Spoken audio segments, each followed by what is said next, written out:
কুষ্টিয়ার অন্যতম বাণিজ্যিক এলাকার প্রায় 4.5 কিলোমিটার সড়ক এখন জনভোগান্তির কারণ হয়ে দাঁড়িয়েছে। খানাখন্দে ভরা সড়কে জমে থাকা পানিতে তৈরি হচ্ছে দীর্ঘ যানজট, ঘটছে দুর্ঘটনা। কুষ্টিয়া জেলা রিপোর্টার খন্দকার আহসান হাবিবের তথ্য ছবিতে ডেস্ক রিপোর্ট। জেলার বটতৈল মোড় থেকে হারু মোড় পর্যন্ত 4.5 কিলোমিটারের এই সড়ক দিয়ে প্রতিদিন চলাচল করে শত শত পণ্যবাহী যানবাহন। অথচ সড়কের অধিকাংশ অংশ জুড়েই তৈরি হয়েছে ছোট বড় খানাখন্দ। প্রায় প্রতিদিনই ঘটছে ছোট বড় দুর্ঘটনা। ভোগান্তিতে পড়েছেন চালক, ব্যবসায়ী ও সাধারণ মানুষ।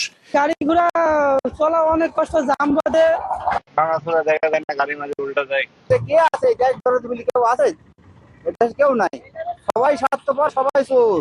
রাস্তা খারাপ হলে গাড়ি উল্টে যায়, পাল্টা যায়, তারপরে হচ্ছে মালের ক্ষয়ক্ষতি হয়, গাড়ি যদি ভেঙে চুরে যায়, মাল পড়ে যায়। দীর্ঘদিন সংস্কারের অভাবে চলাচলের অনুপযোগী হয়ে পড়েছে সড়কটি, দাবি স্থানীয়দের।